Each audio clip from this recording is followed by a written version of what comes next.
Hey everybody, it's the Dynamite Show. Paul Fontaine, Jeff Hawkins here on the Fight Game Media YouTube channel.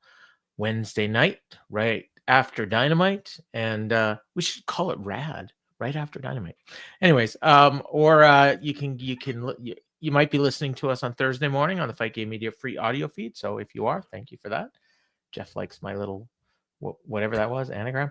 I love your asides, Paul. Your asides are just always kill me for some reason. Oh, well, that's why we work well together. So I went to Vegas this week, as I told everyone last week, and I had a great time. Hang out with my sister. My sister did Vegas the way everybody should do Vegas. She went with $200. She drank and ate and partied and went into swim parties. One of them, I believe, was hosted by Little Wayne. And I believe she went home with $180, and she didn't do 1 second of gambling. And she got me into one of the swim parties, which was nice, at Le Cirque, which is like, I think, the world's biggest video screens for sports book. Yeah. And so this thing is $125 to get in, and we were perfectly prepared to pay it. And then I'm playing blackjack before we were going to go in, and my sister walks up to the table, sits down, gets me to order her a drink, and then the two guys at the table, they hear us talking about we're going to go to the swim party, and they're like, "Oh, we got a cabana, you guys can come in with us." And we're like, "Oh, okay." And then it's like, "We got to pay?" And they're like, "No, we three of us bought it. It's $2,500, and we can have up to 10 people, and there's only 3 of us." And I was like, "Oh, okay." And then I offered to give the guy money, and he's like, No, we've already paid. Don't worry about it." Get in there. There's like nonstop food and booze. Didn't have to pay for any of it. It was it's pretty cool. Your sister is a lot like my brother in terms of great things just happen to them. Well, and you just watch and you go, huh. Have you seen my sister? Yes, you posted pictures. Yeah. So I mean, I think that much might have the same something to way do as with it. my brother is a fairly good-looking Oh, and is he? charming fellow. Okay. Yeah. Yeah, and then the first night we were there, we met this crew from New Zealand and Australia, and Jessica hung out with the Kiwi, and that was what they called him, for the better part of 3 days. And he bought her drinks, and she didn't do so much as hug him. I don't think. He just wanted to treat my sister to a good time. This guy was probably six. You know what? He looked like a slightly older version of Bad Luck Fale. Is the best way I could describe him. And I couldn't understand a word he said, even though he was speaking English the whole time. And yeah, it was a crazy weekend. I won money, so that was good. But anyway, so I kind of your sister knows how to play the game too. Let's be honest here. Oh yeah, and she got me away from the tables a lot, so I think I saved money that way. So that was cool.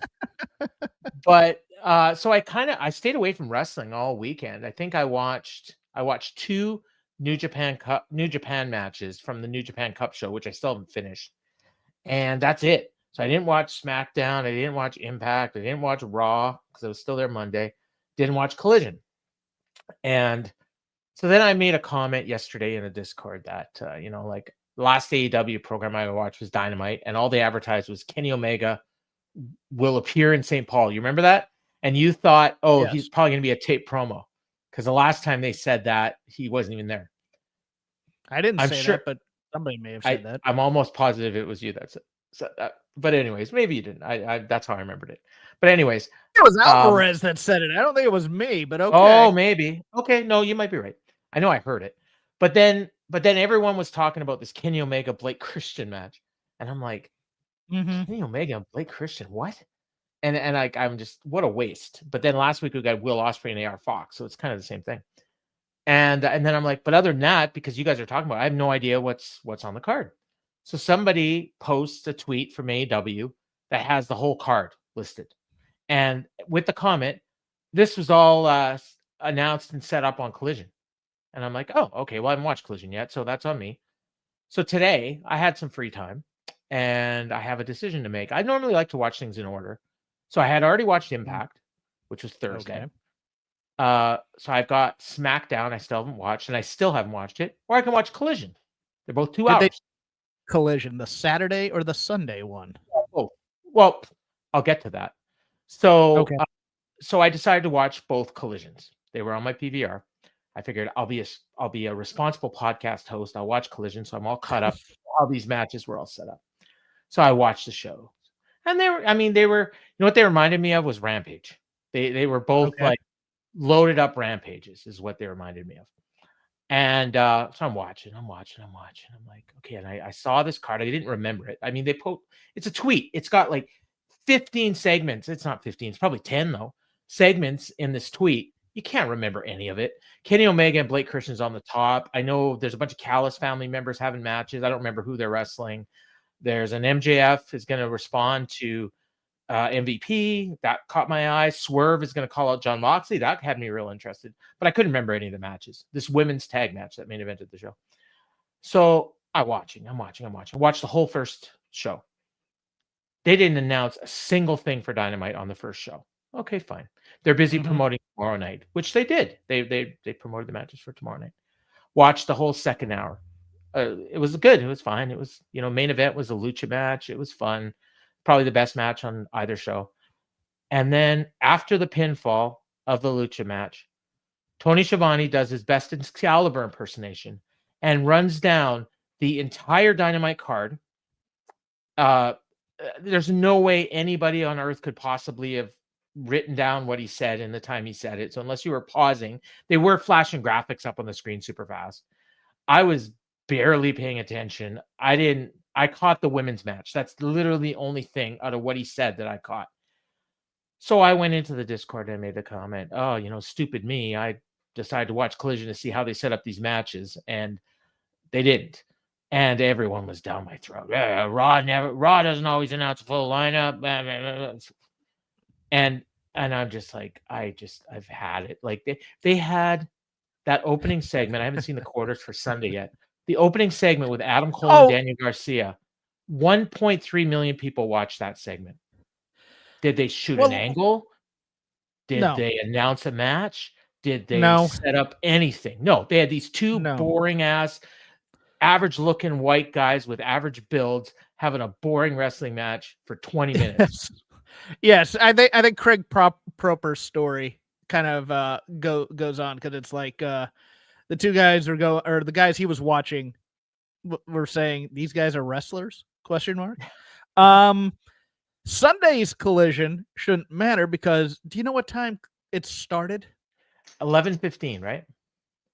I believe 1 a.m. on the East Coast, 10 p.m. on the West Coast. Wow. I think, if I'm correct on that.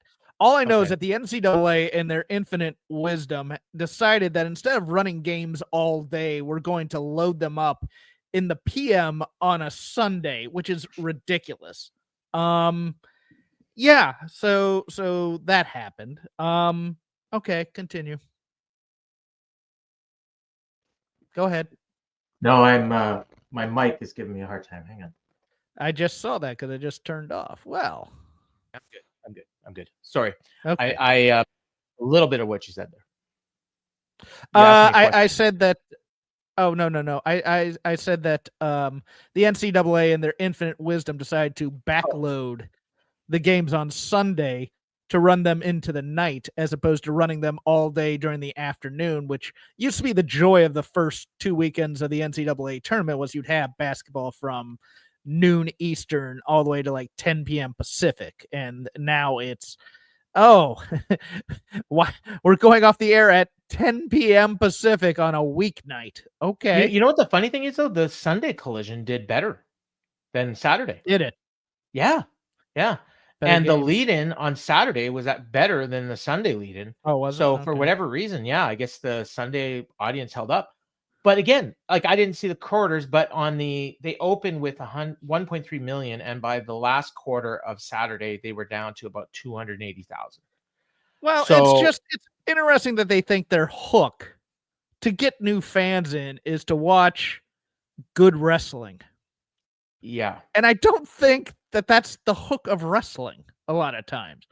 It's you need to see something absolutely wildly athletic, or you need to see two giant muscle freaks beating the crap out of each other. That to me, yeah, like you know, like if they would have Brody King and Kyle Fletcher, I think that would have been a great match to put as the opener on one of those collisions. Don't you? Okay. Like both Maybe. two jacked up dudes, or maybe maybe he starts by just murder deathing him and throwing him through a table and just throwing him around for about 5 minutes, 10 minutes, and then that's how you book the match. Sure. Or you do like a murder machines against luchas. And so you got these two jacked up, crazy dudes throwing these guys around, and something like that. Yeah. I think the second show opened with the trios title match, and it was Pac, Claudio, and Wheeler against AR Fox and Top Flight. Hey, how about that?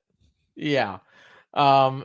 I thought for sure they were going to open with the lucha match, but they didn't. They saved that for the main event, and maybe it worked. Like when we see the quarters, maybe we'll know. But I mean, both shows were fine. I don't care about the quarters. Most of it's fluffed up by the NCAA tournament. Exactly. No, that's it. I mean, if you get a giant fall, it's not because of AEW. It's because of the fact that most of those people watching the opening segment were just people that forgot to shut off their TV. Yes. When I was in the casino, it was on Sunday, and because we went to a hockey game, and the hockey game ended. Oh, you know what? I can tell you right now, the hockey game ended at 7:30, and we were in the casino, and it was on. I want to say about 9. I saw the Harley Graham thing on the TV, so it must have started around 8. Yeah, Pacific. So that would be 11 on the maybe East I was on a different channel. I don't could know. Could be. Yeah, maybe you watched the replay. Or I was on True TV or something like that. Oh yeah. Another game or something. Yeah. But anyways, nobody was watching it, and then somebody looked up, and they watched it for a second. And they're like, and they asked the dealer, "Why is there WWE on there? Can you put on a TV show, a sporting event?" And I'm like, "Oh, that's not a WWE." He says, "Yes, it is." And I'm like, "No, it's AEW. There's a logo right there." And he says, "What's the difference?" And I just, don't worry about it. Never mind. Yes. Yes. Well, I mean, to most people, it is. It's like the internet is Google. Wrestling is WWE. Back in the day, the internet used to be AOL. That's how old we are. Yes. John, Jessica is single, and you don't have a chance.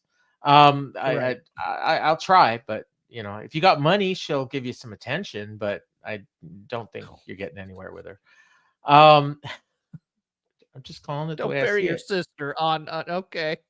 She might even watch the show, and she'll probably agree with me. So yeah. So that leads us. So you made the point. AEW is about the wrestling. Okay. And not the wrestlers. Well, you need to know. You need to say where I made this point. This was in our chat with. Oh yeah, our chat, because we were discussing the fact that there's a few AEW personnel moves that were made. Saraya, after her contract ran out after All In last year, and we thought she was done then. We both said, "Oh yeah, it was probably her last AEW match." Then she comes back and she does a match at All Out with Jamie Hayter, and then she disappears. After re-signing for a year, she got a new contract for a year, and now her contract's up and she's leaving. Cool. It's like, good for her. I heard she got her brother a contract. I have not seen him. She did. Zach Knight, and they let that one run out. Yes. Did they? Okay, I didn't even know. I just haven't heard his name. That was in the Observer. Okay, I didn't know that. They have signed Mina Shirakawa. She announced via Twitter, I believe, or X. And then the other interesting news was that it is believed that Mariah May, her contract is up. Feels like she just got there, but I guess if she signed a 2-year deal, I want to say she debuted around September, October 2023, but it's possible she signed before that. I don't know exactly when she signed, but it was definitely after All In, because I know people were expecting that she might show up at All In, and I don't think she did. That first one at Wembley, right? That was Mercedes was in the crowd, but I don't think we saw Mariah. No. Yeah. So it was after that. I believe it was September, October. Because remember, she debuted in a backstage right, because segment. she debuted in an RJ City segment, said hello. Yeah. Or something like that. Yeah, she was like a stalker fan of Toni Storm. So now rumors are that she might be wanting to go to WWE. And Toni, go ahead. All right, back off. Here's where I'm going to go in, and people are going to be upset at me, and I don't. She should go to WWE. Okay. If WWE wants her, she should go to WWE. Because for two reasons. Number one, she's already achieved her peak in AEW. She's been the women's world champion. And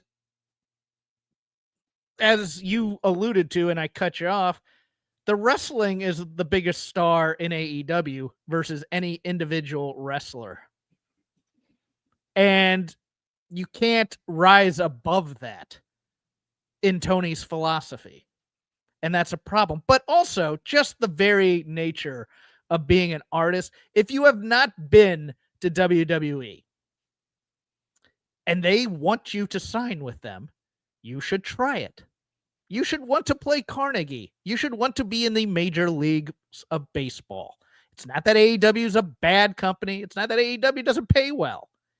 It's that WWE right now, as it stands, is the pinnacle of your industry. Now, that could change in time. I kind of hope it changes in time, but it hasn't changed in time just yet.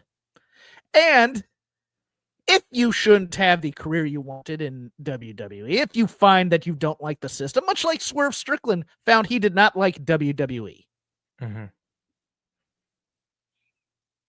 then you can leave. Yeah. And there's an AEW to work at or other things. Well, to be fair, that's false. Fired. That is false, Matthew. Yeah. Anyone who takes less money to be in WWE is a 100% marked moron. Not if you can, over the long haul, make more money. And not if, it's always one of these things. And to me, it's like when I started stand-up comedy, the thing you wanted, the brass ring, and this didn't last long because he retired about 4 months after I started doing comedy, maybe even a little bit more than that. But you wanted Carson. You wanted the wave over from Carson. If you did a good 7-minute set and Carson gives you the wave over, you were set for life. You had a sitcom deal waiting for you the next morning. Right. Now it might be Carnegie Hall or whatever, or for musicians it's a platinum record. For actors, it's Netflix, probably in a Netflix special, something. Yeah. Those aren't that big anymore because they hand them out like candy. But I mean, like as an actor, sure, you can be a great theater actor, but you kind of want to see how you want to do in the movies. And if you do well in the movies, you kind of want to see if you can get an Academy Award. There's a hierarchy to things, and I'm not saying it's the be all end all. I'm just saying look, I live in desperate want sometimes, not often, but sometimes, of being close to getting an audition for Saturday Night Live, and I couldn't get it. But I wanted Saturday Night Live. I wanted Weekend Update. That's what I really wanted. And it's one of these things where it's going to eat at me for a little while still as I get older, that I couldn't connect, or I couldn't negotiate my way into getting what do I want to call it? Basically an audition in front of Lauren. Yeah. No, I was thinking one of those things where they have a show and it's a bunch of people that they're looking at or whatever, and then those showcase then go on the audition. Showcase. That's the term I was looking for. Thank you very much. Yeah, it bugs me about that. It does, because I have friends who had showcases. I had a couple who actually made it to go to 30 Rock and do it too. Oh, okay. And that was what I wanted. I wanted to be Weekend Update, which is always why Tina Fey going to college at the same time I did. It's kind of irks at me, but you kind of and look, I know wrestling fans love their good matches, but one of the reasons you also decide to be like management and stuff like that, so that you don't do the grunt work anymore. People want the soft and easy life of more money. I get that. I get that Toni could probably overpay her right now, but it's one of those things where if they want you, why wouldn't you you go? Because it's like I think she's more valuable to them, to AEW, than she would be to WWE. At least at the beginning. Now, WWE's machine could make her into a big star, but it's far from a guarantee. Okay, but let me ask you the question. Is AEW more valuable to Mariah May than WWE? That's up to Mariah May. Exactly. It depends what her goals are beyond wrestling, probably. If she has goals of being in this business for the next 15 years, she might be better off in AEW, honestly. But she could make more money on the independents, even if AEW doesn't want her back. That's why I say she'd be better in AEW now, because the transition from AEW to the independents is probably easier. But if her goal is to be in movies or, some other form of entertainment, or perhaps even behind the scenes, then maybe her goal would be she should go to WWE. But I think if she makes it clear that she wants to go to WWE, that's a mistake, even if she does. Right. Yeah, she needs these guys. You don't want to play that hand, but then you're Ricky Starks. My thing is, well, yeah, but my point is more if they want you, not if you want them. See what I'm saying? If they want you, then you almost have an obligation to go to me. Now other people may have different philosophies on that, and that's fine.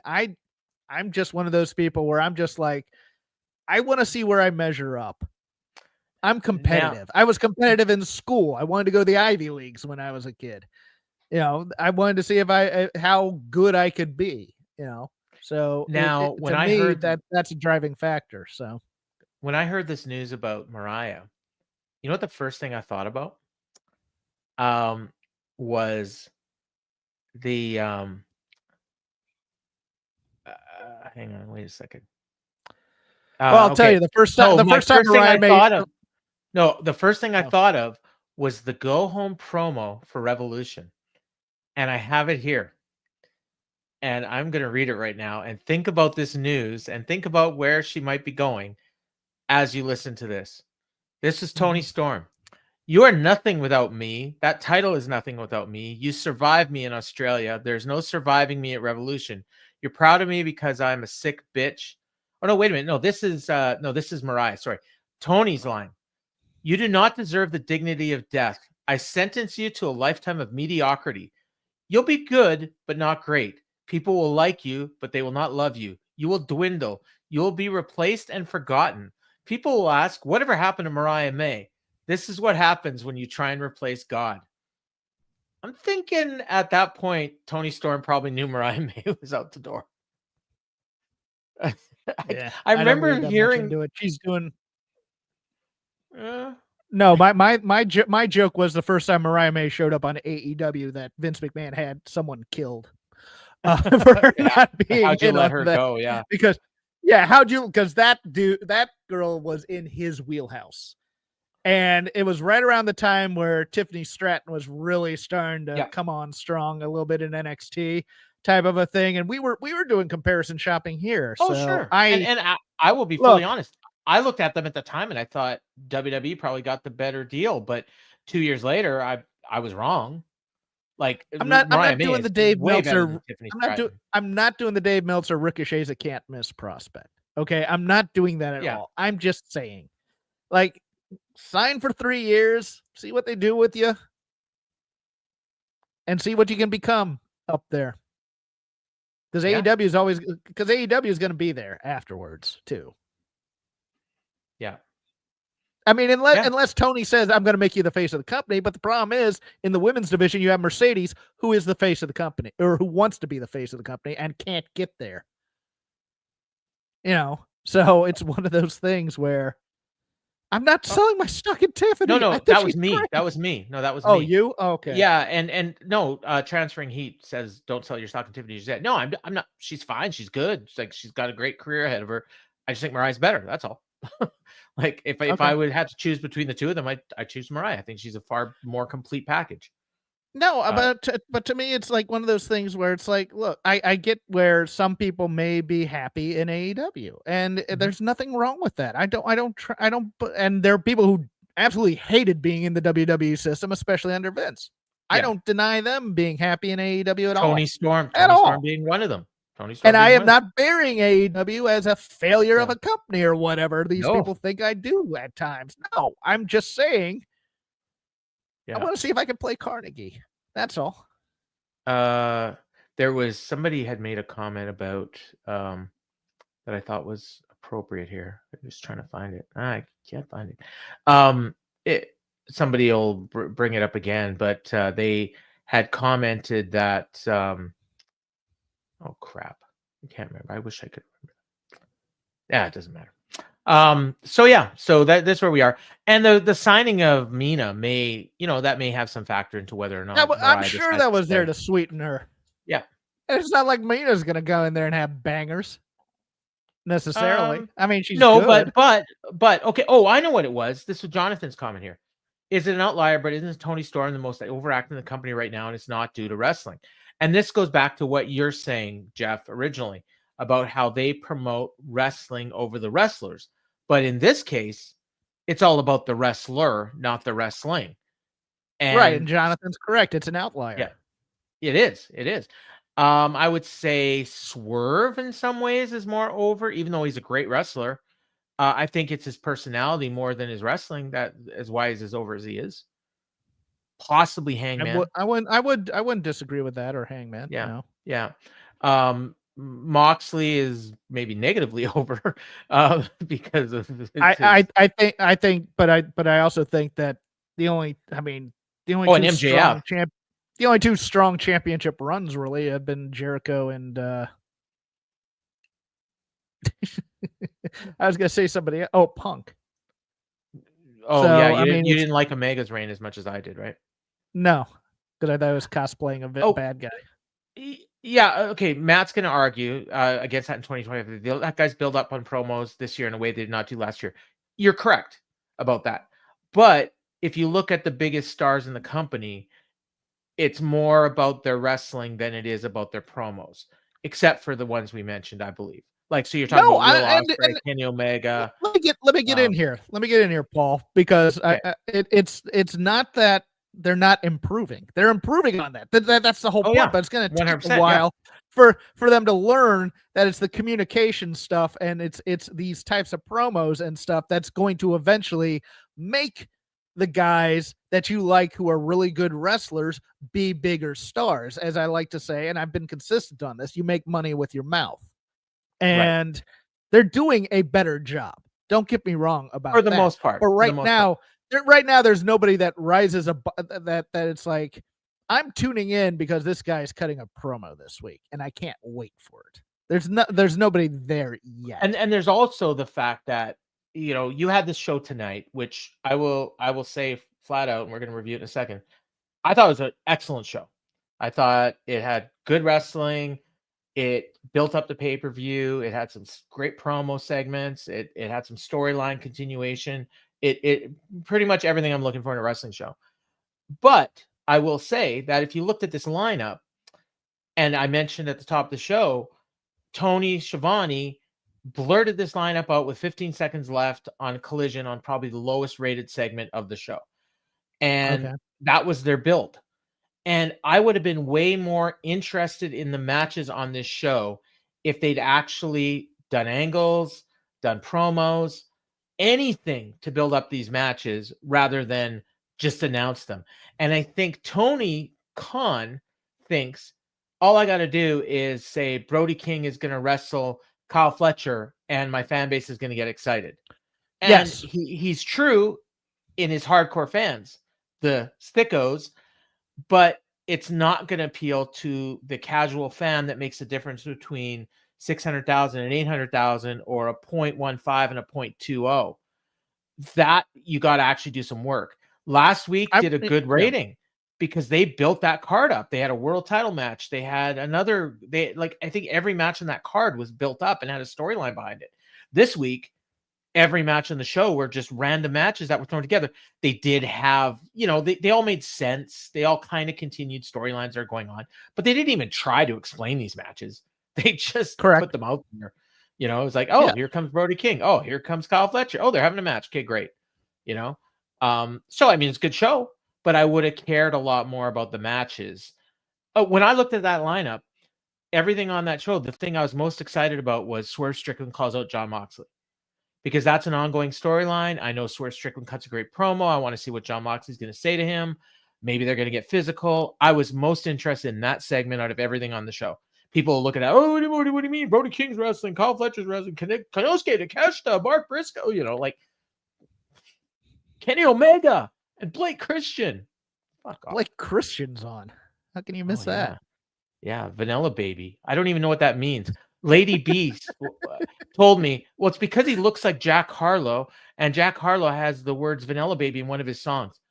I watch him on TV every week on ROH. They've never once mentioned that.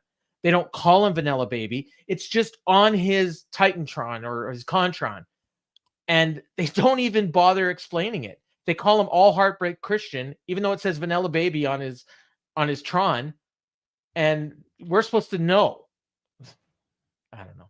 Anyways, can we get into the show? Yes, because we've been going a half hour. We might as well. We have, yeah. Well, last week we got through the show in like 45 minutes, so maybe we'll do that again this week. So I wrote down opens with credits this week and some weird cartoon stuff. I had no idea what the hell was going on. Apparently they're building up Minecraft, the movie. Cross promotion with Warner Brothers. Okay, good for them. They get paid, right? But I didn't recognize the movie. I didn't recognize the video game. I saw Jason Momoa in there. I only know him because he's been on SmackDown. I don't think I've ever seen a Jason Momoa movie, but I know who he is. Like what? Okay. Yeah, Jack Black. I saw him. I've seen a lot of Jack Black movies. Yeah, the problem is they had that graphic on the boards, and it looked like the JD Vance memes a little bit with the Jack Black thing but nevertheless, continue. We got a super chat from Cyclops is better than Wolverine. Speaking of cross promotion, I will get to that when we get to Brody King's matches, because we'll talk about that. Yes. So I'm not ignoring you. We will get to it. I want to be appropriate. So anyways, we open with Kenny Omega versus Blake Christian. These fans love their Kenny Omega. They're chanting Kenny before his music even hits. I think there was probably a decent amount of people that drove down from Winnipeg. It's a 6-hour drive, but it's also the closest major city that we have to here. So he probably had a lot of fans, and they haven't been here in a year. So, but either way, this building, the crowd tonight was great. The acoustics were awesome. The crowd sounded like 10,000 people, even though I think it was probably, like 3,000 or something. I didn't look up the attendance, but I will. So when this match was announced, I said this should just be a quick squash, and then Kenny does a promo. Well, they showed clips of Blake from ROH during his entrance. Lee Johnson was at ringside, and he tried to get involved. Kenny punched him out, and Blake got a tiny little bit of offense in, but this was not Kenny Omega versus Alan Angels. This was a quick TV squash. Yep, he won with a V-trigger and a one-winged angel, and that was that. It was pretty good. Set up for 37.05 as of the last WrestleTix. They had 34.32 out and distributed. That's not bad. Good for them. 3,400. No. Yeah, and I even think Blake Christian got too much in here. Even for this, I think he got too much in. Yeah, they were putting him over on commentary. He looks like Jimmy Del Rey's kid. That's all I can think when I see the robe. He looks like a Vanilla Baby, but when I see Vanilla Baby, I think Vanilla Midget, right? Like same, yeah, and I mean, we're old. Yeah, exactly. John, because he's from Minneapolis or from that area, and a small concert venue, saw several shows there, an NXT house show there. These are the kind of buildings they have started to run more often. They need to continue doing it because these crowds are great. The show's better when you're not in a half-empty building or a three-quarter empty building. This is great. And then he got a promo. He says, heck, I'll make it quick. Tony Khan had no choice to sign this match on the dotted line, but it's going to be a far different story at Dynasty. I have Ricochet to contend with. People booted that. But also a newcomer. Someone new to you, but not so new to me. Speedball Mike Bailey. And crowd pop for that. Out comes Mike Bailey. Fans are chanting Speedball. And he says, Kenny Omega. Omega says, Speedball. Speedball says, congratulations. Kenny says, thanks. And this is horrible. It's as dry as I just number one, it's like, did these two not meet in the prior weeks where they were co-workers? Well, probably not, because I don't think Kenny has been at TV in the last 2 weeks. So, yeah, it was just the weirdest exchange. So then he talks. He says, listen. There is nobody more Canadian than Speedball Mike Bailey. No. And you know what? But you know what else? Someone in our Discord pointed out that he sounds like babyface Dominic. And I can't unhear it now. Dominic Mysterio. So he says, same wooden acting too. Yeah. Listen, I just wanted to come out here and say you're an inspiration to me. Kenny, I respect you. More than respect, I admire you. I'm putting way too much emotion in this. I admire you as a wrestler. No, this is a shit promo. Let's just move. And as a champion. But Kenny, come Dynasty, even though I respect you, I won't hold anything back. I won't pull any punches. I won't hesitate for 1 second to kick your head clean off and take your international championship. And the fans booed that. So they're interrupted. Yeah.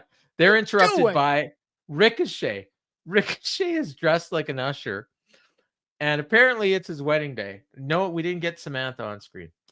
And he says, much as I'd love to be there in person, you guys are crazy for even thinking you'll leave Dynasty with my title. Today's my wedding.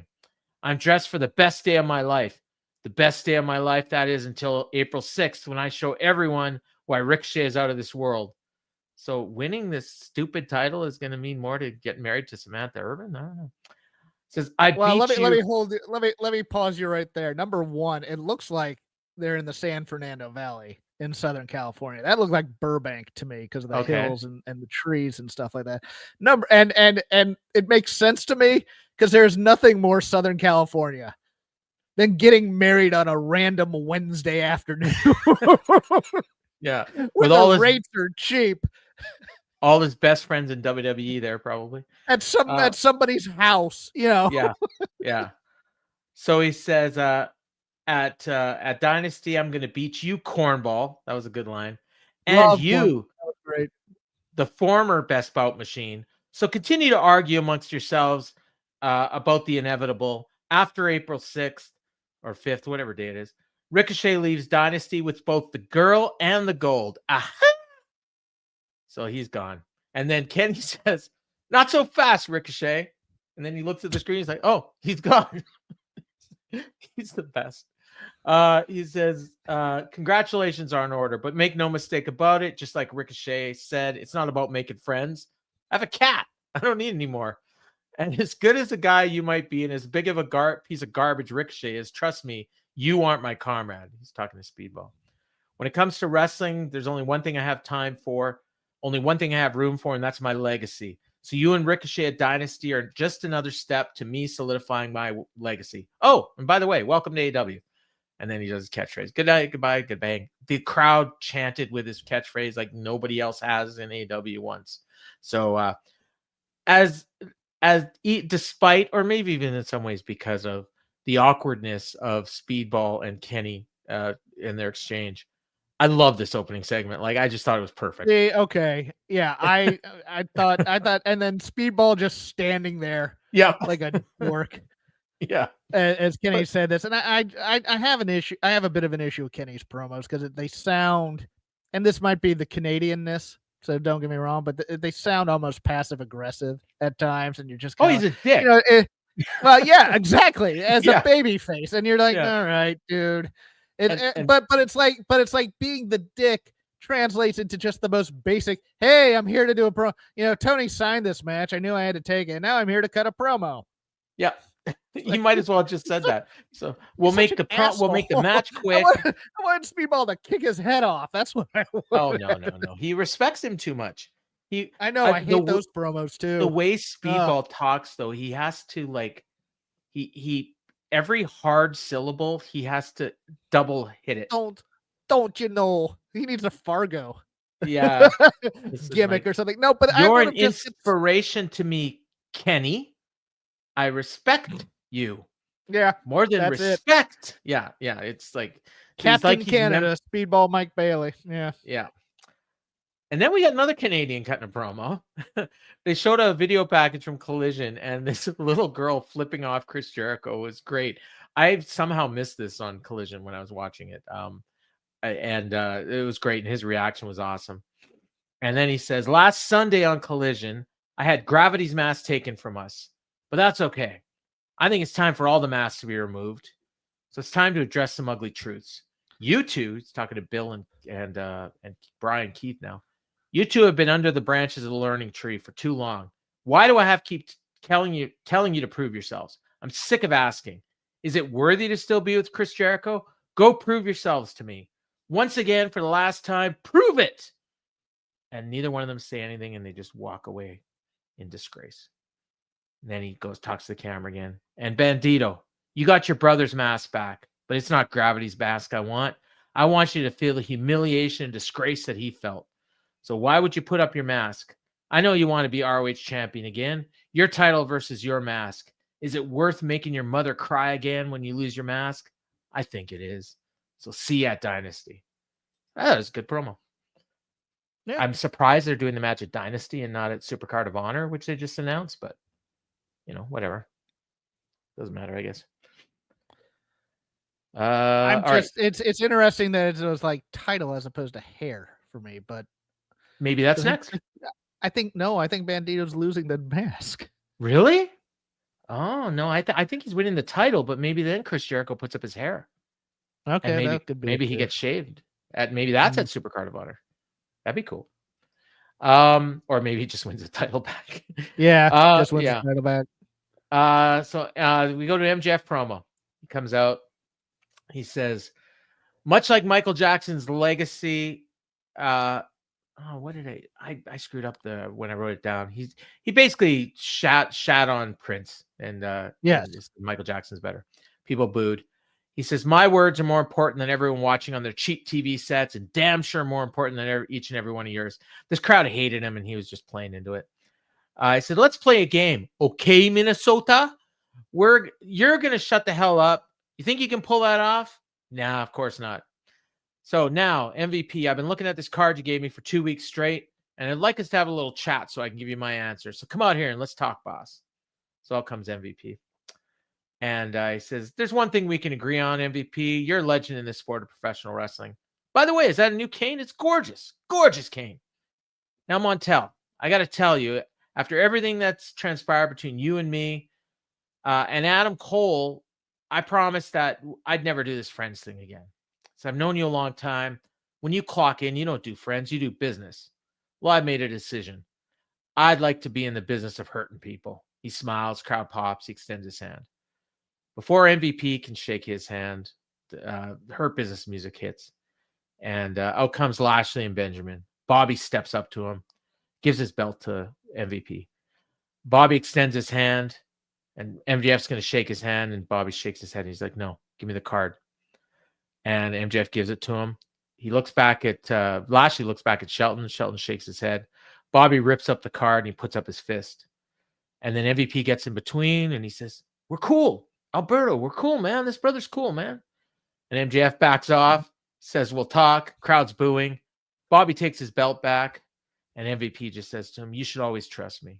So I thought it was kind of interesting. Crowd booed because they didn't get to see MJF join, but I kind of like that they're teasing this. I think MJF's going to end up with this group. I'm pretty sure, but we don't know for sure. Not if... See, it may be temporary. Because it's gonna be a babyface heel alliance type of a thing. But they're heels. That's no, the they're thing. not. They are. We went over this last week. They're positional babyfaces, so I get it, but still. I guess now they're gonna be facing Bill and Keith, so I guess those guys. Yes, they're facing the Murder Machines and Bill and Keith eventually. So but they just faced the Outrunners and Private Party.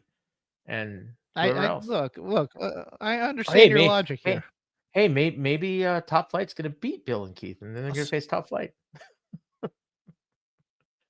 That'd be funny. All right, I'm finding you a new co-host. Don't ever say that again. Yeah.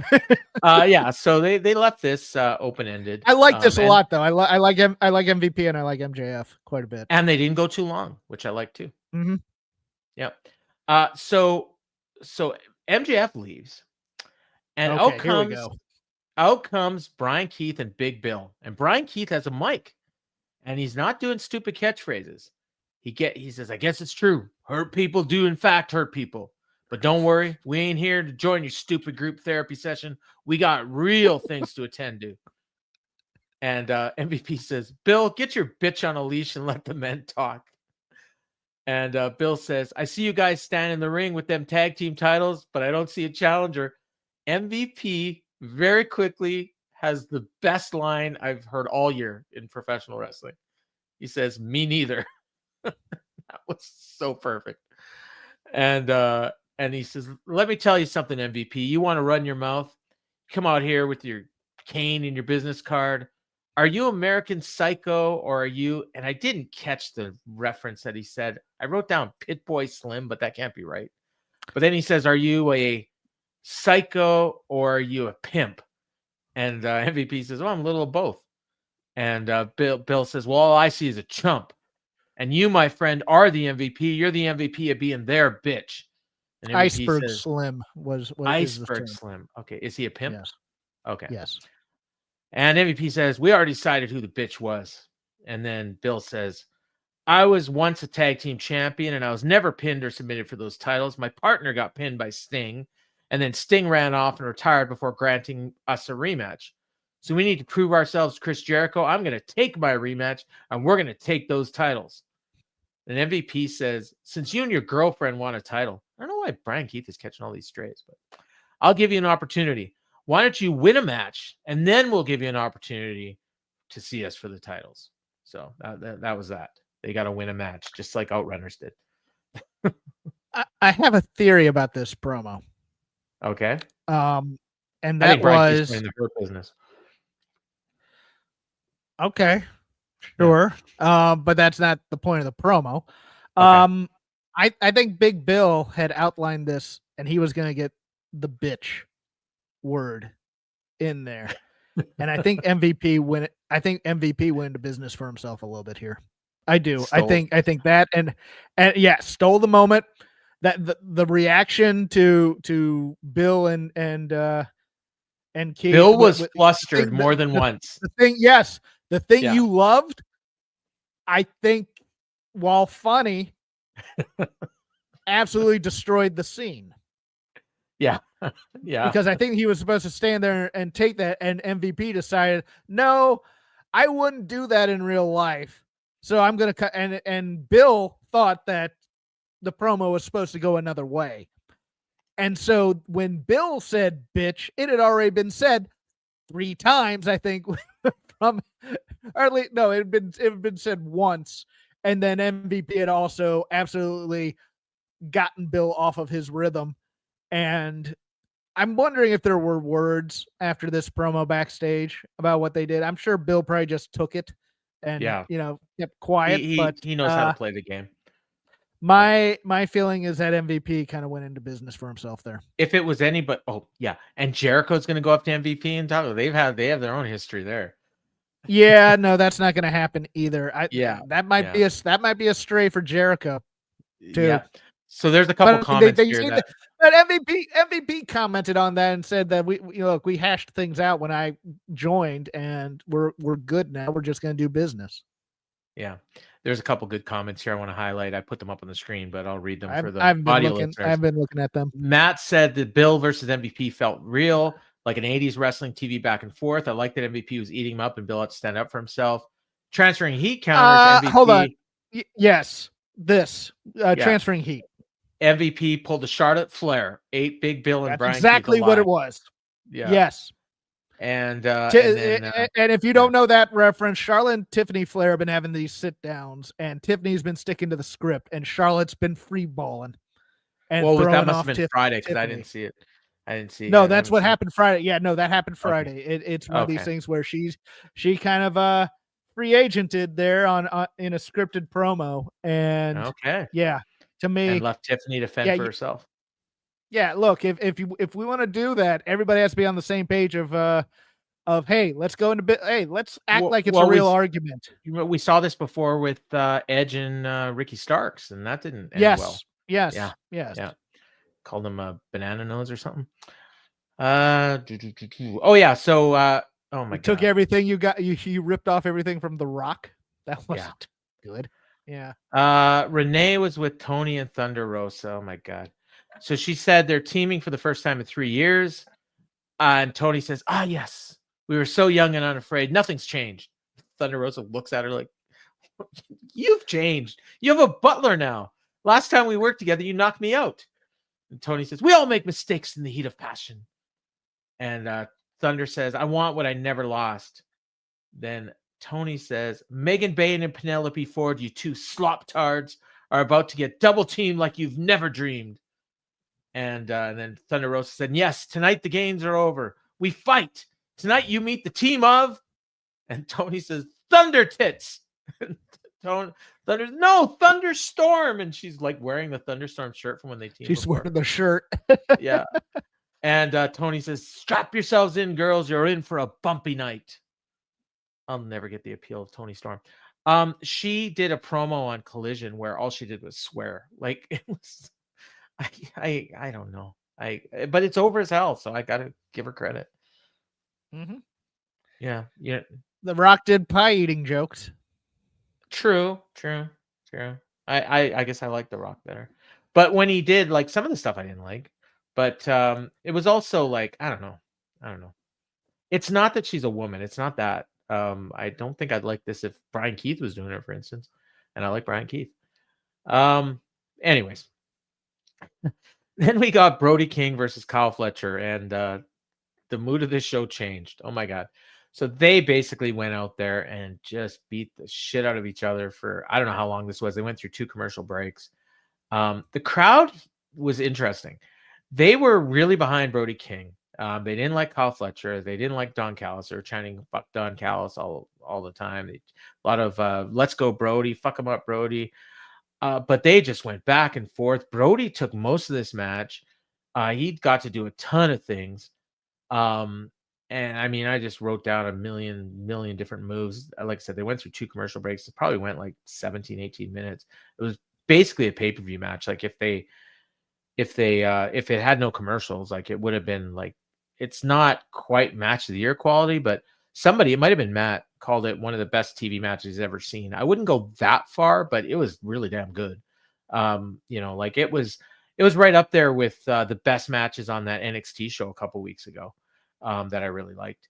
For some people's taste, they probably liked it more, and I'm sure Matt's one of them. But the end came. What? Oh yeah, Kyle. I wrote down Brody, but it was Kyle. Kyle won with a turnbuckle brainbuster, and Brody sold the thing like he was dead. Toni, he might have been if you saw how awkward it was. So yeah. I mean, it's a Sami Zayn move, right? Or El Generico, yeah.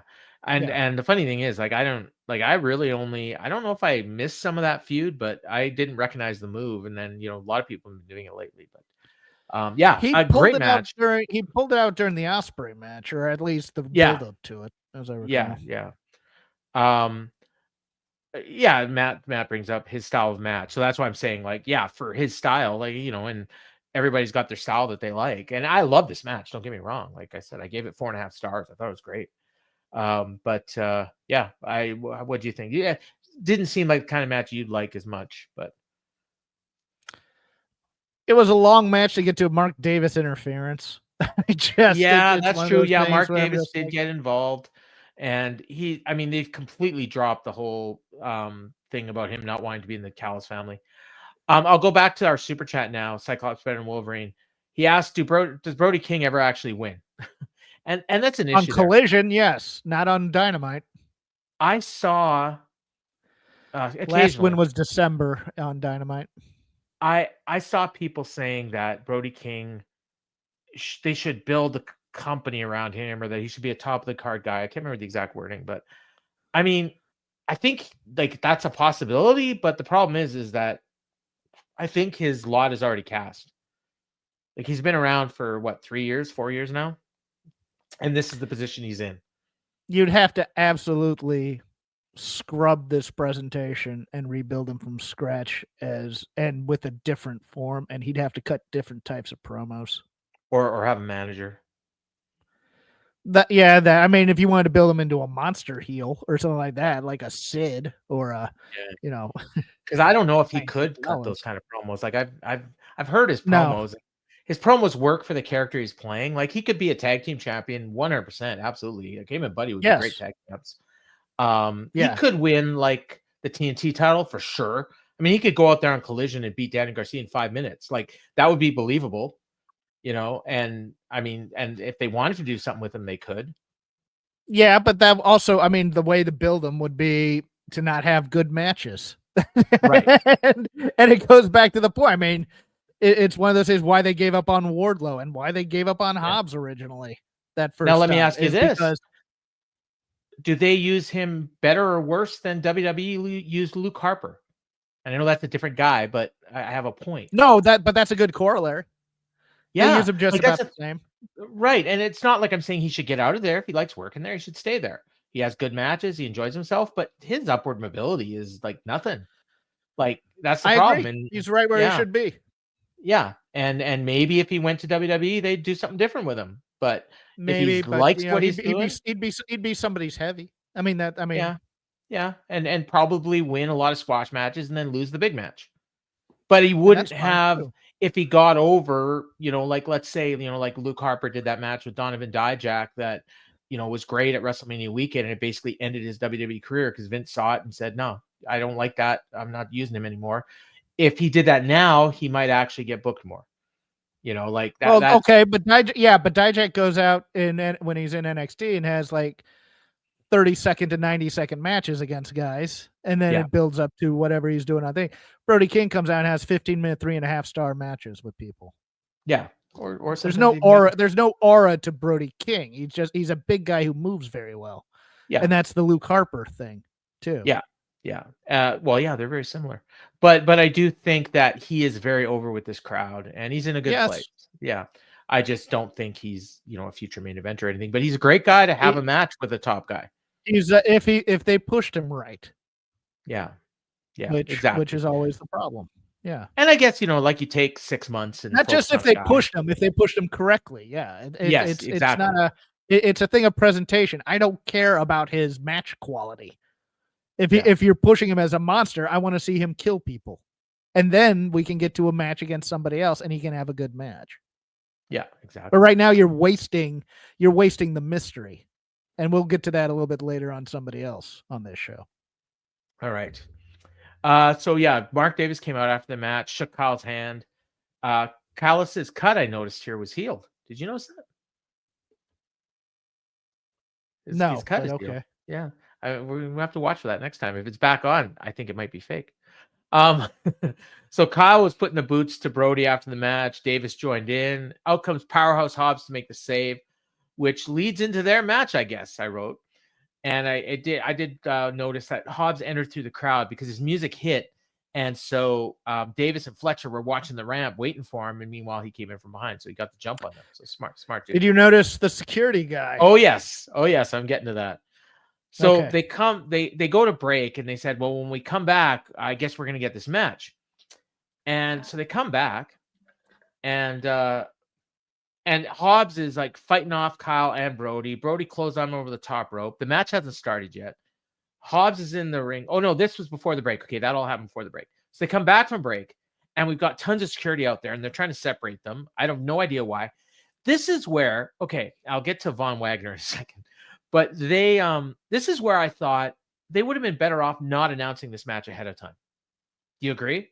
And then you could have done the match based on what happened here.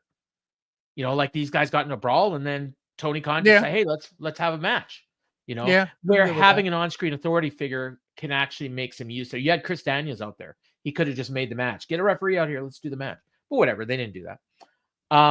but it seemed kind of weird because you got all this security breaking up these guys that are going to have a match anyways. Like, why don't you just start the match? But they had a bunch of security in there, and front and center on the camera, at least a few times, and I got some good pictures of it, was the former Von Wagner. Hell yeah. If anybody has ever seen this guy, it's him. Like, and the announcer's not mentioning it in any way made them come off stupid, I think. Like, I am a Von Wagner apologist. He improved so much in that system with the promos and having personality. And look, the reason I'm a Von Wagner apologist is I'm a fan of his old man. Wayne Minnesota Bloom, right? legend, yeah. Wayne the Train Bloom of the Destruction Crew, aka Blake Beverly. I don't know why I forgot that. Yeah, right. So that's why he was there. He lives there. Yes. He's not wrestling anymore. I don't think he's just around in Minnesota. I think doing personal training. I don't think he's taken any gigs since he left the company.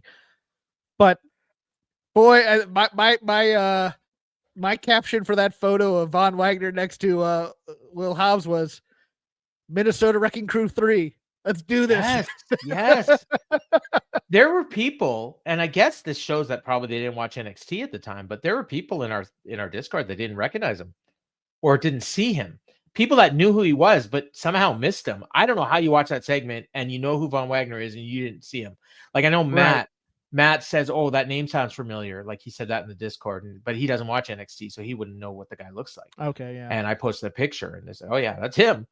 I could have done with a Wayne the Train Bloom promo on transferring. He says he might have worked a match today, so maybe that was ROH. Okay, cool. Yeah, maybe it's on ROH. Great. Yeah, maybe he lost to somebody on ROH. That's cool. Funny thing is, when I first saw it, I was like, I know that guy. And then it was like, for a second, I was like, no, it's not Ben Bishop. No, it's Von Wagner. I was like, oh my God, it's Von Wagner. And like, I'm a big Wagner fan too. Like, The Rap, another show on this network, part of Keela Cash's intro for Scott Young. Is that his name? Yeah. Salty Scott. It's all she ever calls him now. But she's the advocate for the ever improving Von Wagner. That was her intro for him every week. And then now it's the ever improving Miss Jada Parker. But yeah, it was Von Wagner for so long, and he improved. He got so much better. I was surprised when they cut him, but I guess they just decided that. Too. Yeah. Remember that one of the last things he did was that awesome segment with Robert Stone and his kids and the twins. Yeah. Yeah. Oh man, those kids. Yeah, those kids still. He'd fit right in and Evolve right now. But anyways, so eventually the security decided to let them fight. And so they had their match, and it was nothing. It was actually not very good. The fans were chanting meat as Hobbs was closing him in the corner. Then he hit the worst spine buster. I don't know whose fault it was, but it looked bad. And then Davis just got back up, hit him with an enziguri, and then Hobbs hit another spine buster. This one was a little bit better, and he just got the win. Like, this thing was like, I don't know. Davis mistimed the jump on the spine buster, and that's what. Yeah, and Hobbs might have been a little winded from fighting for the last 5 minutes. So yeah, it was hey, Matt, stay safe. He's got crazy lightning outside, and I believe he's in Seattle. So Hobbs got the win. That's what we all knew was going to happen, and we move on. So I thought he was going to leave through the crowd, but he went up the ramp, and it was here. I noticed. I don't know why I didn't notice before. They had no tunnels tonight, so I have no idea who the baby faces and heels were. Oh no, they came out from the opposite sides of the giant screen. Okay, so we're supposed to just imagine that there's tunnels there. Yes. So he left through the right, so that means he's a babyface. Okay.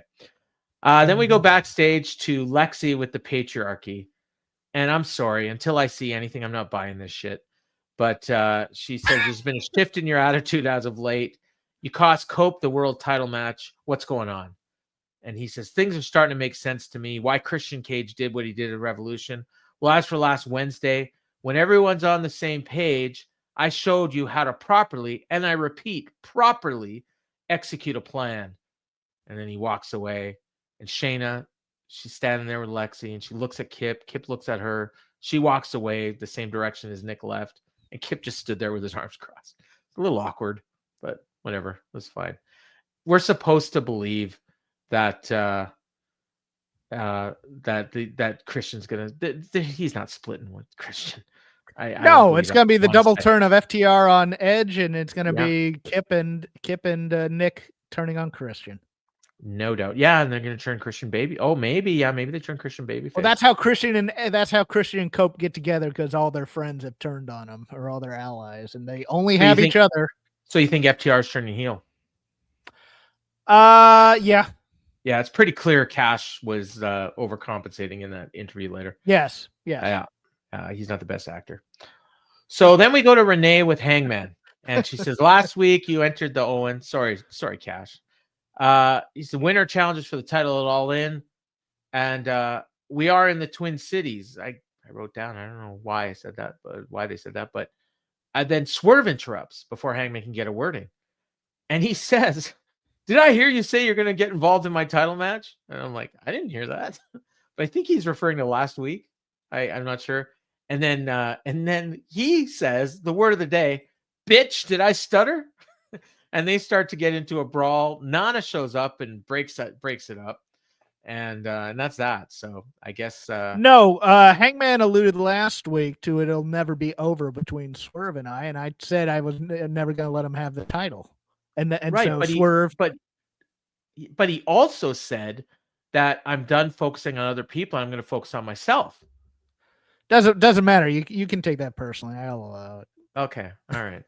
but he says, like, did I hear you say it? And it's like, well, I didn't hear him say it.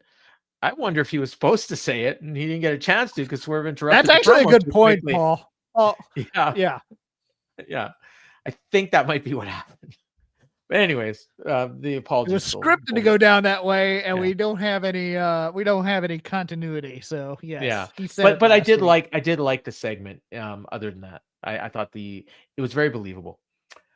Then we go to that promo I referred to earlier today. Tony Schiavone spoke with Rated FTR. He asked about the ending of the title match last week. This is where they offered him a handshake and Dax refused. Tony Schiavone told him, not everyone knows this, but these guys have a deep relationship. They're actually next door neighbors. Dax interrupts and he says, "I got to apologize. I got to address the elephant in the room. I owe Adam and Cash apologies for what happened. I felt FTR took a break from our goal and a focus for 4 months to help you realize your goal. After 2 tries, it didn't happen. It kind of hit at me emotionally." And then Cope says, "You make it sound like I came back and pulled you from the tag team titles. I came to help you. The Death Riders put bags over your heads. I was just trying to help." And then Dax says, yeah, I know. That's why I apologize. I knew it wasn't your intention. For 4 months, we were directionless. Cash says, "We all let our emotions get the best of us. I can't watch you guys fight. We've been friends for 11 years. People don't know about my friendship with Adam. I was sleeping in my car and he gave me a place to live and he gave me chance after chance. Without either of you guys, I wouldn't be here." Dax says, "Well, that's why I'm apologizing. So now that we've allowed Adam to go for his goals, Hurt Syndicate, the AEW World Tag Team Champions." Cash says, hold on. "I want to go after the trios titles." Adam agrees. "Yeah, that sounds like a good idea. Let's do it. April 6th, what do you say? Rated FTR versus the Death Riders for the trios titles." And Dax just kind of has a fake smile on his face. It's like, "Yeah, okay." He says, "Top guy's out." And then Adam says, "No, Rated FTR out." And Cash and Dax just kind of look at the screen and yeah, we all know what's coming. Like this. Yeah, I had a rule when I was coaching improv. I said, real friends never have to ask how long they've been friends or tell you how long they've been friends. How long have we been friends? 11 years? It's something you write on paper for a script that you think is clever, and then you realize, no, that sounds stupid. I know how long I've been friends with Paul. So, yeah. Yeah. Well, actually, I don't know. I'd say maybe 14, maybe 14 or 13 years. Yeah. Yeah. Mm-hmm. Whenever I think we met the weekend. 2012. Yeah. Was that, were you at Rampage and Rashad Evans? That was my first convention. I think so. Yeah. I'm trying to remember. So whenever that was. I went to the convention in 2012. That was my first one. Okay. I joined in 2012. Oh, you gave me a ride at one point during that weekend, I think. Yes, I think so. We bonded. Yeah. But yeah, you're correct. Cash should have just stayed conflicted, I think. Yeah. Well, he was Dax apologized. Yeah, he was way too much on the Adam side for me to believe it. Yeah. I like John's comment here. He sounded like Dak sounded like me apologizing to my wife for saying something stupid. Like you're apologizing, but you're not apologizing. Oh, late slip here in regards to Swerve, because we're going to talk about Swerve in a second. What's a human resources conflict revolution tactic for having a coworker who burns your childhood home down? Well, and he's a baby. It depends. Well, at a law firm, if it was a lawyer that burned your house down, you forgive. You say, you probably had it coming. Oh, yeah. You can't ask me because I've worked in entertainment and big law. And if it's the guy who makes the money, he can do whatever the hell he wants to you. And human resources will just say, maybe next time you should phrase things differently or something. That sounds like WWE. A little. Yeah. All right. So Swerve goes out. He leaves this promo and he goes out to the ring. And during his entrance, they show Swerve hitting the Swerve Stomp on Mox at Revolution, and then Mox attacked him a couple weeks ago. Nana was dancing like a fool and getting the crowd to chant Swerve's house. And then Swerve's got a mic and he says, "Everyone knows why I'm here. I'm here to call out Jon Moxley, not the Death Riders, but the AEW World Champion Jon Moxley. Look me eye to eye and man to man if you got the balls." So Mox comes in through the crowd and he is alone. And he asked for a mic, but he doesn't use it. And Swerve said, "You've been allowed to do things like this for too long. People have been asking me since October, why aren't you going for your AEW World Championship? I gave people enough rope to hang yourself. What's happened to you? Jon Moxley used to be revered here in AEW. You and the AEW World Championship used to be synonymous. But now you hide behind Claudio, you hide behind Wheeler, you hide behind Pac, you even hide behind Marina Shafir. This man still has the nerve to say that no one wants to be the AEW World Champion. You're not even worthy yourself. I think the reason you hide that championship is because you can't even look at it with you on your shoulder anymore. Every time you have a championship defense, you narrowly escape. And by the way, how's your back doing?" Remember, he had the nail stuck in his back last week. He says, "Everything about Jon Moxley that you used to describe yourself is the man looking at you right here, right now." And then they do a wide shot and we see that Claudio is behind Nana. This was weird.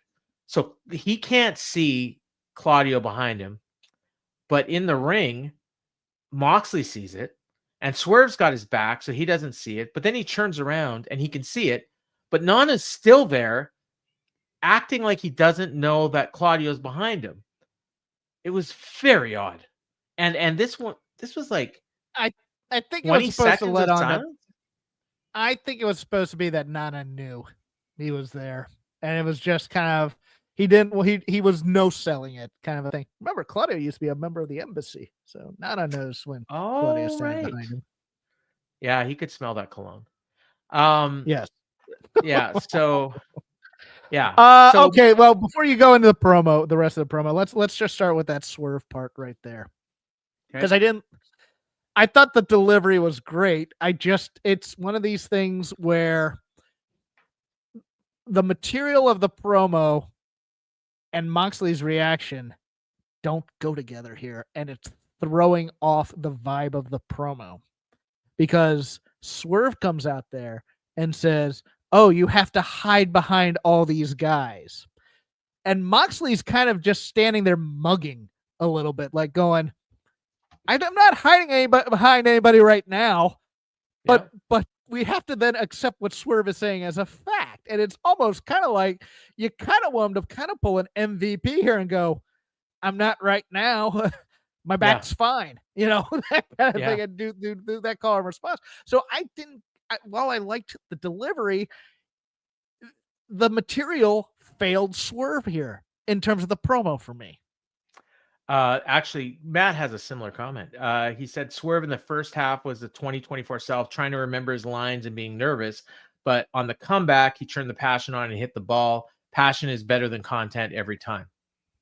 Yeah.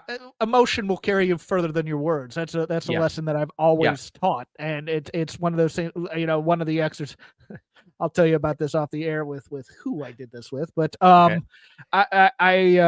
because it's funny. If I said, look, people will care about how you deliver a promo more than than what you're actually saying. That, so have your emotion first and then let the words follow on that one. I would agree with that.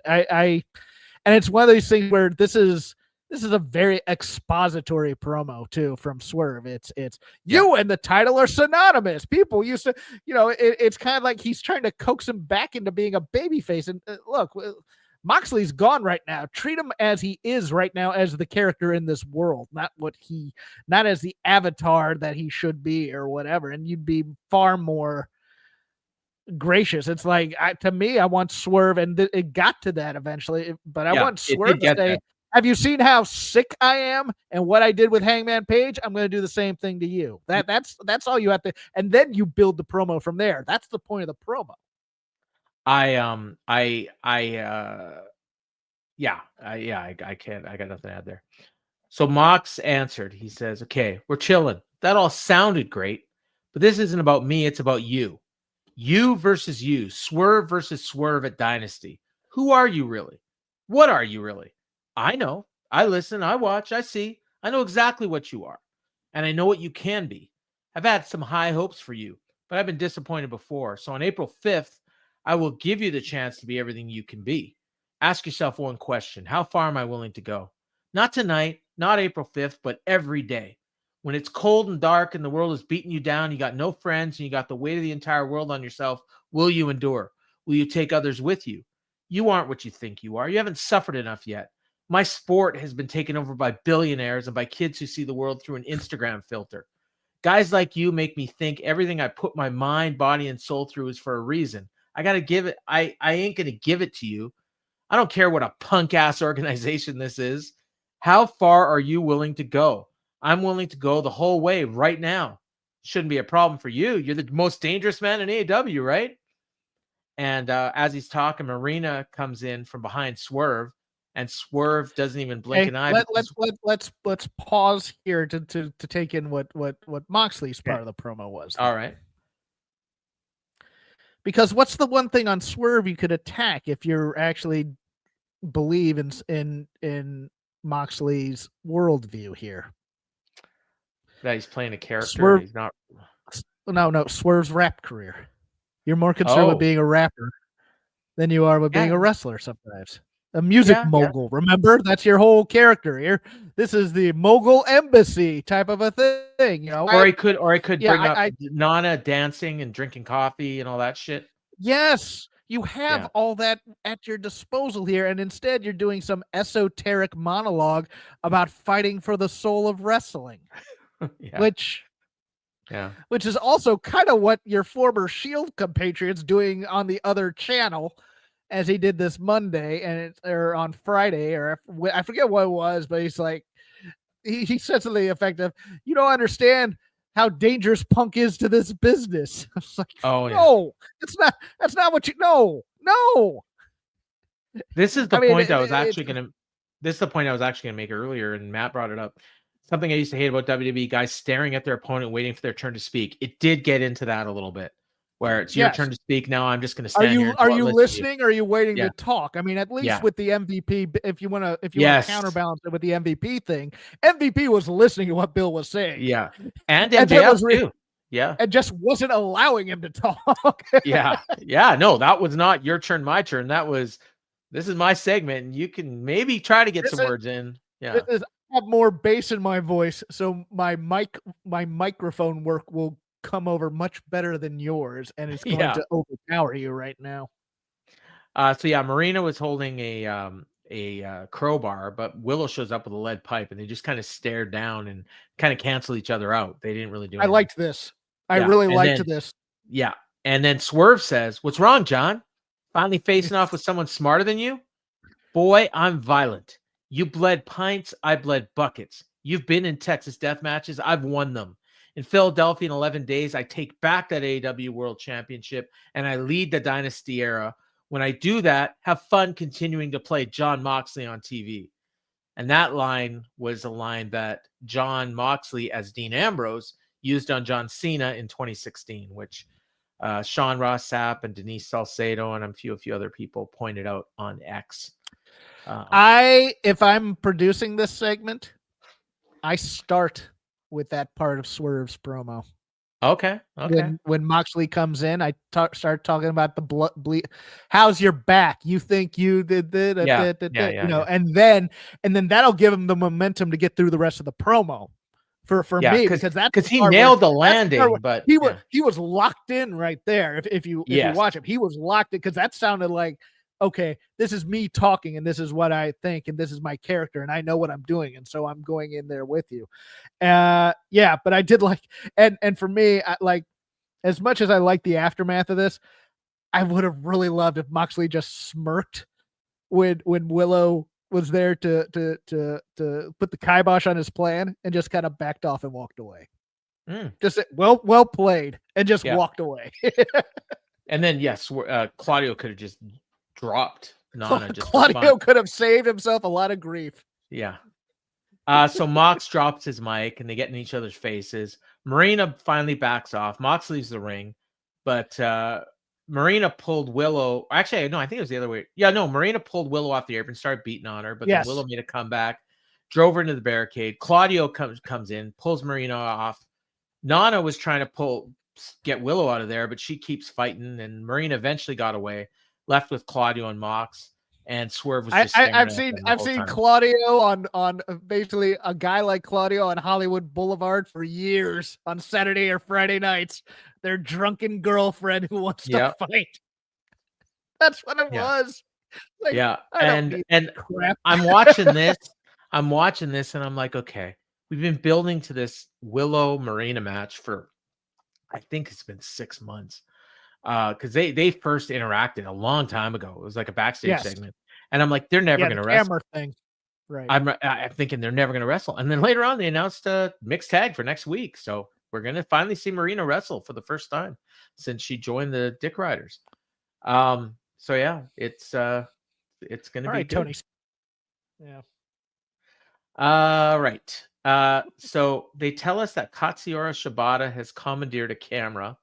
So Joe and Hook are walking and they're talking, and Joe questions him about challenging Max Caster, and he says, "Hey, it was fun." And then he says, Joe says, "Come on, bro, he's an annoying dude." And then Hook says, "Yeah, but he's enjoyable to choke out." And then he says, "All right." And then they walk up to just Max Caster talking to Top Flight and AR Fox for some reason. And at this point, I'm like, oh, they're in Minnesota, and like these poor guys, all they get is a backstage segment and as the background to a ops thing. But no, they ended up getting a match later, which hadn't been announced.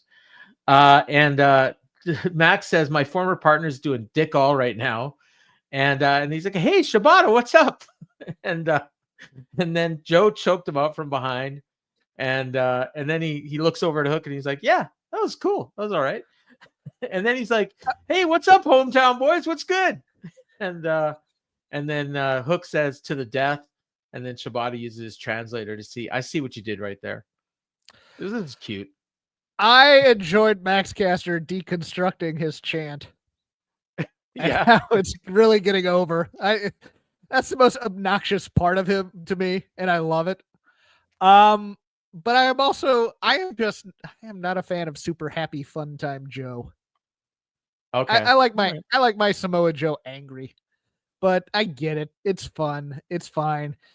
I want him to choke out Hook, but that's me. Oh. If Joe's enjoying himself, fine.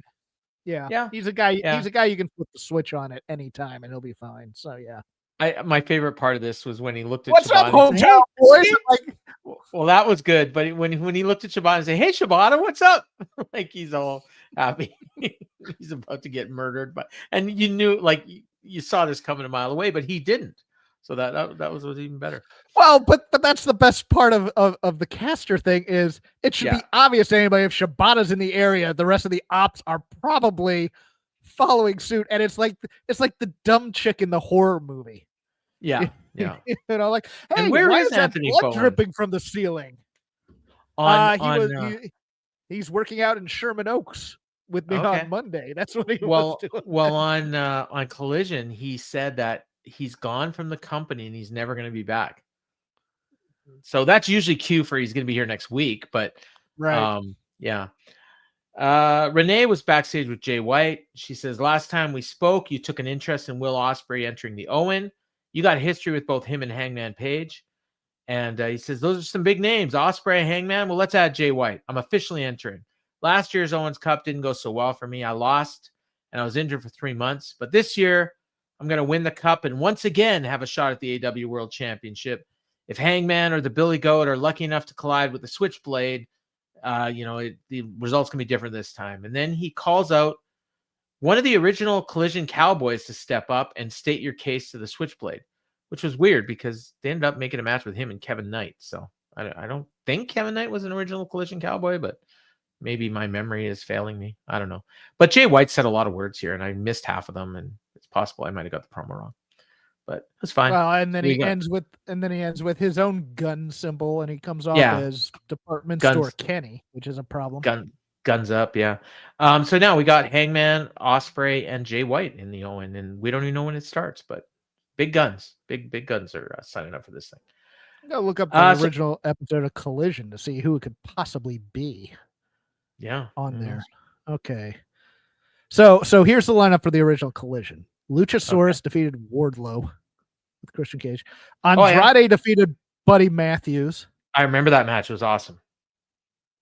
It's probably gonna be Buddy then, because the rest is Miro defeated Tony Nese. It's Kevin Knight. You already said it.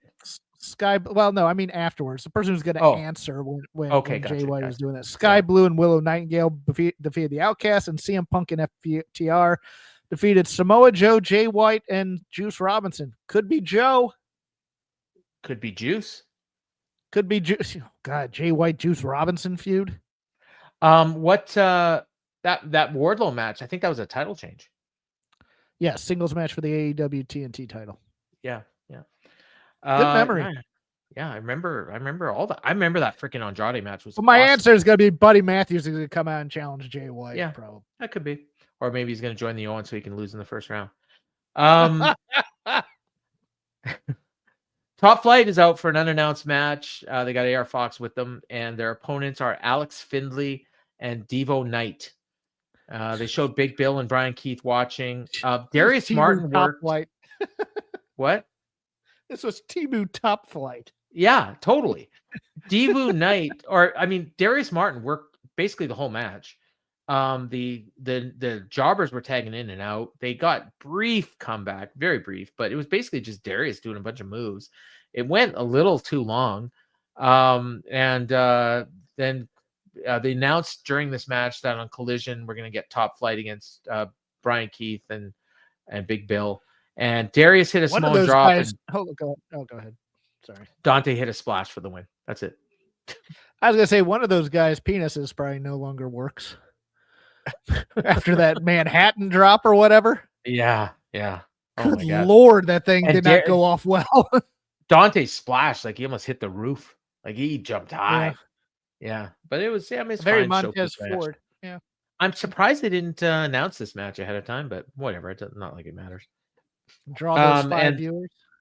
The Crew, which is we're supposed to know who they are the way Tony was talking, but if you don't watch Collision, you have no idea. It's Action Andretti and Leo Rush, and they were watching from ringside. So Tony said they're likely to get involved on Saturday. They missed the joke though. They pulled away from at the beginning because they showed them in the beginning when Top Flight was coming out. And then they pull back and there's a guy there, like an usher, giving them popcorn and stuff. So I think they were supposed to get the meme of like Big E eating the popcorn. And it didn't happen. Yeah. It didn't happen. Oh, well. We got a video package for Will Ospreay. He was talking, but I couldn't hear him because between his accent and the music playing behind him. It wasn't until he said, "I'm restoring the feeling. I am the feeling." That's literally the only words I got out of this promo. But I mean, the package was fine. And they announced that Will Ospreay returns next week in, I believe it's Peoria. It's weird that they're saying he's returning when he was on the show last week, but whatever. I guess he's in England this week. So at some point here, I was behind, but I didn't realize I was behind or something. I don't know, but it was like 20-9. 20-7 your time. And I knew we had a Konosuke Takeshita match coming up, and I knew the women were in the main event. And I'm like, okay, did the Takeshita match get canceled? And that's why they did this promo, and that's why the Kyle Fletcher match went 2 commercial breaks. And it's like, nope. The outcome, Mark Briscoe and Konosuke Takeshita. They started this match with 20 minutes left in the show, and they still have a main event after it. And they start off, they're going a mile a minute. Don Callis was on commentary. And eventually they kind of settled down and they just had a regular match. And I'm like, and they're going, and they're going, and they're going. And Briscoe's coming back, and Takeshita's coming back. And Briscoe hits his freaking J driller. And then Takeshita makes the ropes. That's usually the finish, but nope. And then Briscoe put him on the turnbuckle. He was going to hit the cutthroat driver, but Takeshita fights him off, hits the rolling elbow, Raging Fire, gets the win. I mean, the match was a lot longer than I made it sound. I was amazed. Like, I didn't think they'd have time. I think they went like 10, 12 minutes. And I was just baffled because like we still got a main event to go. And these guys were just having a match. Whatever. The wrestling's the star. And they're gonna wonder why people stop cheering for Mark Briscoe so much. I'd stop beating him, but that's me. Well, and last week Takeshita was a babyface, right? There were no stakes, you know. Yeah. I mean, at very least, maybe they could have made it a never title match. Like he's got that something.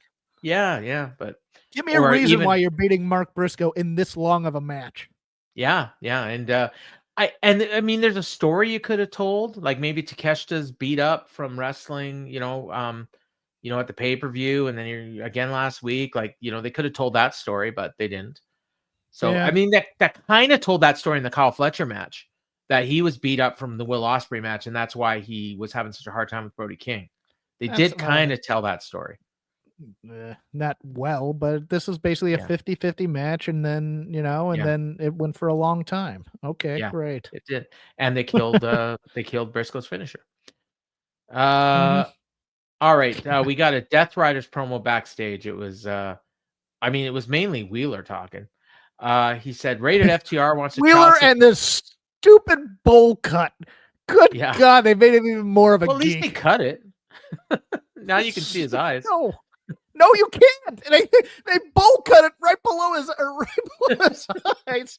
So he looks like Schleprock from Pebbles and Bam Bam, but okay. So this is rated FTR wants to challenge the Dynasty. Dax and Cash, I hate you guys, but Cope, you're the most sinister of all. You tried to manipulate me, tried to take me away from my family. Well, my family is stronger than yours. Then Claudia says, you're disgusting. And he says something in Swiss. Then Pac says, it's your arrogance we find hard to stomach. After everything you've done to us, you have the audacity to challenge us. That's not the way things work. At AEW Dynasty, we challenge you to survive the Death Riders. So either way, the match is on. I love Pac's promos, but they never really say anything. But I'll tell you what this promo did not need, and that was 2 cameras. Yeah, they just do the camera straight. Just do it straight in the camera because it's going so well. And instead, I'm getting this second angle because they're trying to like replicate action, which is what this is. And it's like, no, I don't need the off look camera. I just need you straight ahead. It was fine. Yeah. Except for Wheeler Yuta's stupid haircut, but okay. So backstage, somebody they didn't announce, was it Alicia Toot? I think he has a mullet and a bowl cut simultaneously, but I might be wrong on that. Oh, it's glorious, whatever it is.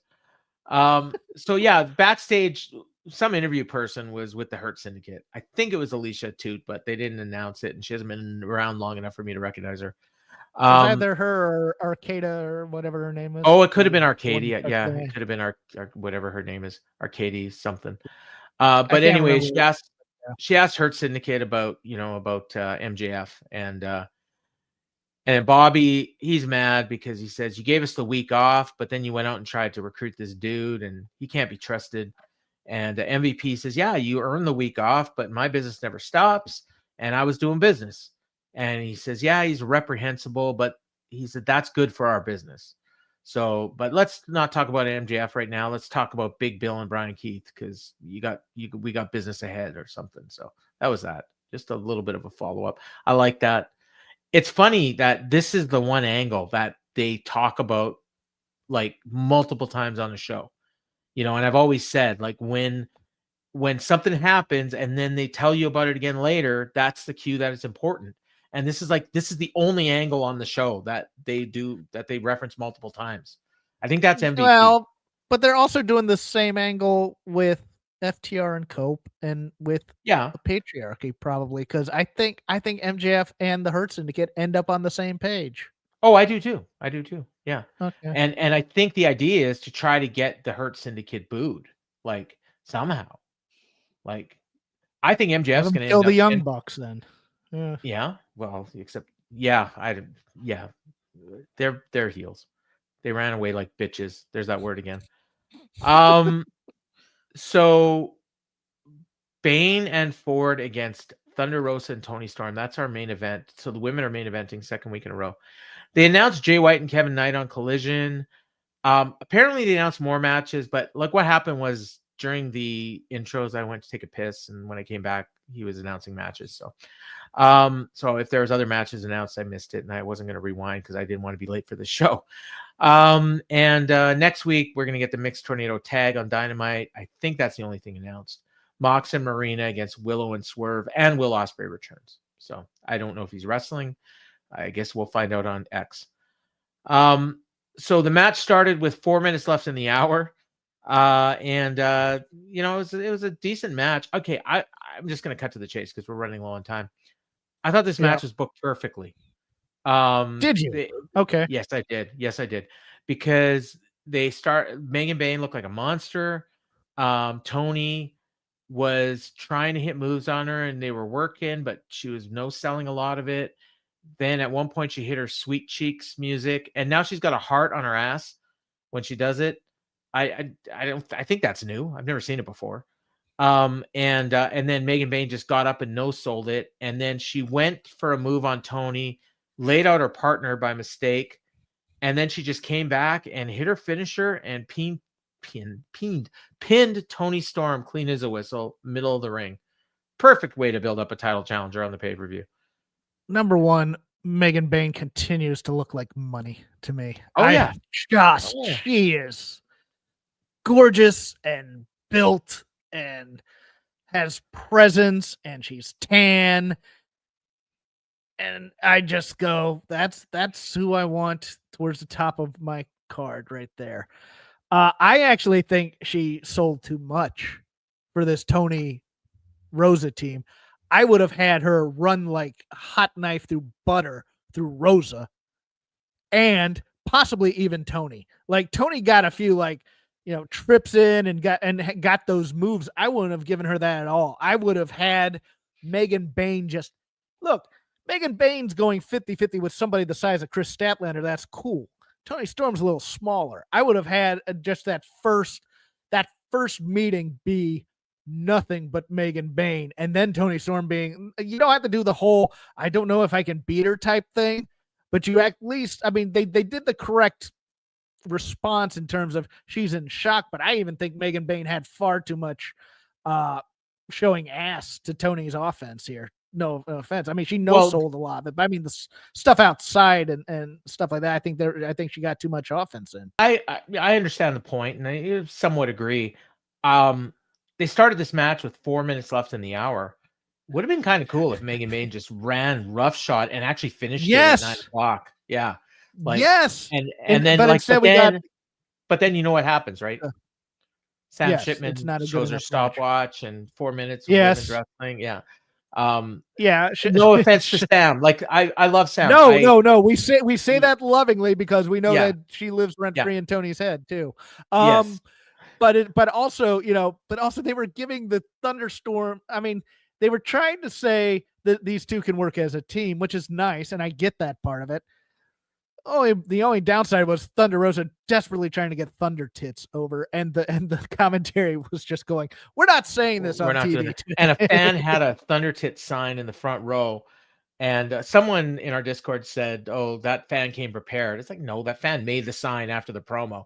Like you could tell it was handwritten. But yes, and they should have been Undertaker debuting at the Survivor Series where he just takes everybody out could have and been, says, "The yeah, hell with this." Yeah. could have been, and maybe and then you have Toni just like acting all like, "Oh my god, like what have I got myself into?" Exactly. Yeah. I mean, Especially if she's going to win, which she is. Megan Bayne could win. I mean, I don't think she will, but it wouldn't be the worst idea in the world. Unless it ties into Mariah coming back and Or screwing Mina. her, she's not going to win. Or Mina. Oh God, that would be terrible.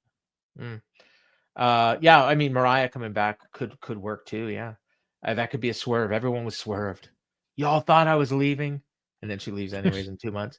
It's like, yeah, but no, I think Toni's winning, and this was the perfect way to set it up. I mean, this is traditional booking. Like it was, I really. So I thought like the opening segment was perfect. I thought the closing segment was perfect, and I liked most of the show. So overall, it was a pretty big win. I thought, yeah, pretty good show.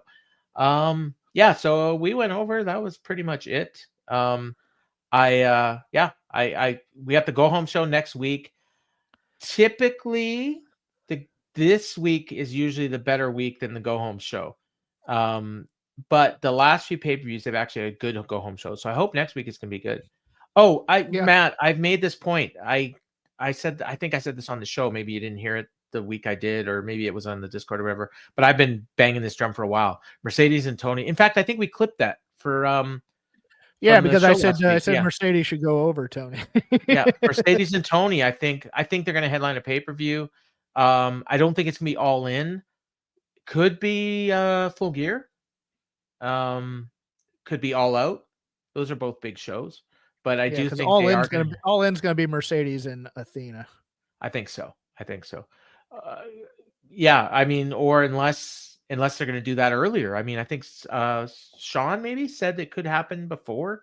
It could happen as soon as Double or Nothing, that match. So, or Dynasty, I think he might have even hinted. So, I think Dynasty's way too early. But yeah, basic booking 101 sets up the pay-per-view match perfectly. I agree. All Out, yeah, that would work. All Out. Last year they had that awesome Willow Nightingale Chris Statlander match at All Out that could have main evented that show. Honestly, that angle was hot enough that I think that match could have headlined. Because there was no obvious headliner on that show. I think that was last year. So yeah, we'll see. Yeah, Athena could win, and then Mercedes could challenge Toni for the world title, assuming Toni still holds it. And I think that's a money match. In fact, I know it is. So, all right, let's get your plugs in, Jeff. We've gone almost 15 minutes over. Yeah, we'll apologize to the San Francisco sports fans. At Crap Game 13 on X. I do a show called Shake Them Ropes on the Voices of Wrestling Podcasting Network this week. Go over the news, the shows in Europe, John Cena's promo, and then for Vader Club, I have given Nove a match between the Barbarian and Steve Mongo McMichael and told him to also watch Mongo and Benoit versus the Faces of Fear from Halloween Havoc 96. I am just asking the question if we've been a bit too hard on Steve Mongo McMichael. So we're going to be talking about that in terms of meat matches and things of that nature. So that will drop probably Saturday or Sunday sometime this week in all of your favorite podcasting feeds. Put that Mongo Barbarian match on Dynamite today. The fans would love it. It's on I posted a link to that one because it's on YouTube on the Shake Them Ropes account on Twitter at Shake Them Ropes, all one word. Awesome. I got nothing out of the ordinary to plug. I didn't do a column this week of my best matches because I was on holidays, so I'll do a double column next week. I'll do my top 20 for the last 2 weeks, but I'm slowly catching up. Although again, I'm like a week behind on some stuff. I haven't watched SmackDown yet. I haven't watched Raw. I did watch NXT. But yeah, and then I'll be back here next week with this show. Me and you, we're doing a show this weekend with Gigi. We're reviewing the original Double or Nothing. So Double or Nothing 2019, we'll be talking about that, Garrett, and a lot about the origins of AEW. Garrett's done some deep dive research, and yeah, that should be a fun show. I'm looking forward to it. So check that out. I believe it's going to be Sunday at 5 p.m. Eastern, 2 p.m. my time. Yes. Right. Yeah. So check that out. It'll be on this channel. And I think it'll probably be also on the audio feed later. So check that out. And yeah, John, I'll send her a picture of you, and if she calls you, if she calls you back, then you'll know that I did my job. Okay, so for Jeff Hawkins, I've been Paul Fontaine, and this has been the Dynamite Show.